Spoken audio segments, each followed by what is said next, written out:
Radio city પર joke studio. નમસ્કાર, welcome back. આપણે રેડિયો સિટી જોક સ્ટુડિયો પર અત્યારે કિશોર કાકા સાથે વાત કરી રહ્યા છે. કાકીએ બેઝિકલી કુકિંગ શો ખાઓ ખઉદરેમાં ભાગ લીધો છે. પછી શું થયું એની વાત ચાલે છે. તો કાકા એટલે બેઝિકલી શોમાં હોય છે શું એમાં? એટલે આમાં કેવું હોય છે તને કહું, જો આ શોમાં છે ને એક કહેવાતી દેખાવડી એન્કર ઘરે આવે. અચ્છા. એટલે શૂટિંગ કરે, પછી ઘરના એક જાડા બેન હોય ને એ ડાયટિંગ વિશે સમજાવે, બોલ.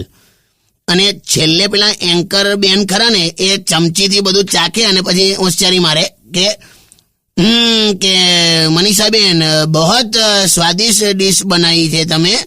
અને એટલે ગમે તેવી બનાવી હોય, ટૂંકમાં હારું બોલવાનું લાભ ફિક્સ જ હોય અને એનો જ પગાર લે આ લોકો. બરાબર છે, તો એવું જ હોય કાકા. પણ આપણા કેસમાં આ એન્કર છોકરી ખરી ને એ છેલ્લે ગાળ બોલીને ગઈ, બોલ.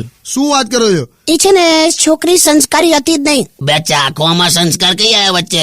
બે આણે કઈક એવો શાકનો રસો બનાવેલો ને એની મને એવો કઈક ચીકણો સિન્થેટિક ટાઈપ કઈક થઈ ગયેલો. એટલે છે ને મને પણ ખબર ના પડી એકચ્યુઅલી થયું શું નહીં, પેલી છોકરી 3 વાર બેભાન થઈ ગયેલા. આવો એલફેલ ગમે તેવું બનાવ્યું.